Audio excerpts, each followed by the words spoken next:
Hey, what's up, guys? This is Derposaurus. Going to be doing one of my quick Photoshop tutorials. Today we're going to be making something kind of like this brushed metal texture. You could really assign it any color you want, so you can have a copper, really whatever kind of metal you want to do. So in Photoshop, what you want to do is open up a new document, set it to whatever size you want. I'm just going to be doing 1000 by 1000, just if you like it.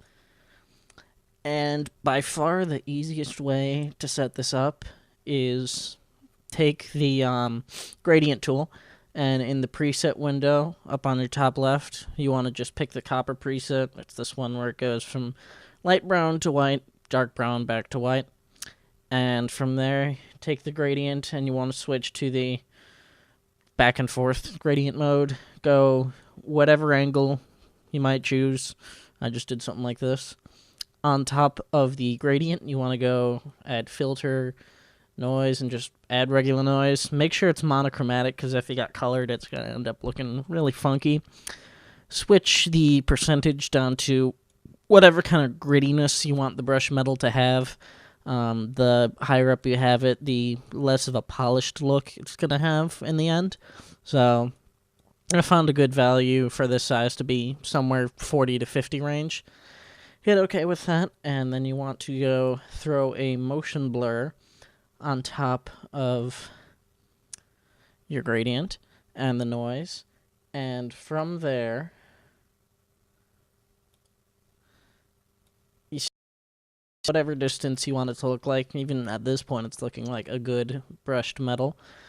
You're gonna notice you get these funky edges around the outside of it. We'll take care of that later, but you set it up to whatever angle and distance you want to do. Once you got that there, you got your real brush metal texture finished up there. Hit Control U to pull up your hue saturation modification layer, and you want to do colorize. And if you just want to do an aluminum or just a chrome looking material, you just drop the saturation down till it's gray. Some people might want to do something like more of a blue steel type look, so you just pull the hue to whatever color you want, and then saturation to get it closer to gray.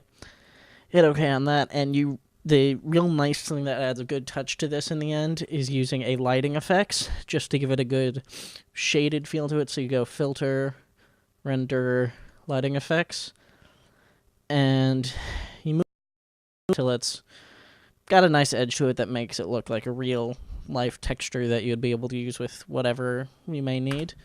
Hit enter on that, and use the basic crop tool to get rid of those weird edges we had from actually making it in the beginning, because the blur pulled out the grain to a point where it just looked off. So crop it down, and there you go. You have a good brushed metal texture that you'll be able to use for whatever work you might need. And remember to like, comment, and subscribe. Give me suggestions for tutorials. My Steam information is going to be in the description if you want me to do any game playthroughs. Just give me ideas on what you'd like to see. Thanks for hanging around with us.